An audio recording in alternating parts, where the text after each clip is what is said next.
ওরকম লোভনীয় ও মজাদার নুডলস কিভাবে রান্না করছি আজ এই রেসিপিটা দেখাইমু। আর রেসিপিটা খাইতে এখন না খাইলে আপনারা বুঝতে পারবেন না, অত স্বাদর এই রেসিপি। আসসালামু আলাইকুম প্রিয় ভাই ও বোনেরা, আশা করি আপনারা ভালো আছেন, আমিও ভালো আছি। আজকের যে রেসিপি এটা হচ্ছে নুডলস কিভাবে মজা করে খাওয়া যায়, তো ওভাবে আমিও দেখাইছি। আমি নুডলসগুলার একটা ডেগো দিয়ে ওভাবে সিদ্ধ করে আনিছি, আগে থাকি পানি গরম করে রাখছি না, মেল লাগি উঠাই দিছি। যখন দেখমু নুডলসগুলা বালা করে হিজি গেছে গিয়া, তখন আমরা কিতা করমু, খড়াইটা লামাইলি নামাইয়া এটা সাকিয়ে আমি নিমু। এখন খড়াইয়ের মধ্যে হাজারা তেল দিয়া দিলাম, বেশ নাই অল্প করে তেল দিছি, পেঁয়াজ দিছি, স্বাদ মতো লবণ, সব কিছু দিয়া বালা করি ওইভাবে একটু বাদামি কালার করি। এর বাদে আমি নুডলসগুলো ডালিয়া ওলা 2-3 মিনিট তেলের মাঝে আর পেঁয়াজের মাঝে কিছু বাজি নিছি।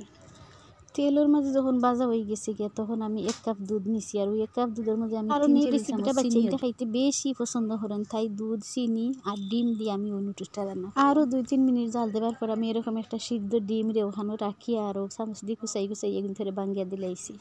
আপনারা চাইলে আস্থা ডিমগুলা দিতে পারবা, তবে ডিমের একটা গন্ধ আছে, ও গন্ধর লাগিয়ে আমি এটারে সিদ্ধ করিয়া দাদি না কাটিয়ে আমি চামচ দিয়ে কুচাই করে টুমা করিয়া আরও প্রায় 1 মিনিট আমি জাল করছি।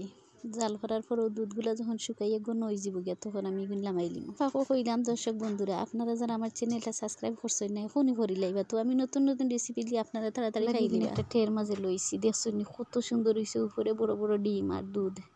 এগুলা খাইতে অত স্বাদ, অত বালা, একবার খাইয়া দেখবা, ওই দেখছেন খাইতে যত বালা লাগে, খাইয়া ভিডিও বানাইলাম। বালা থাকুন দর্শক বন্ধুরা। আর একবার কইছি, আপনারা যারা আমার চ্যানেলটা সাবস্ক্রাইব করেন না, তাড়াতাড়ি করি লেখা, তো আমি ভিডিও দিলে আপনারা তাড়াতাড়ি পাইলিবে এবং রান্না বান্নাও শিখবা। ওকে, ভালো থাকেন।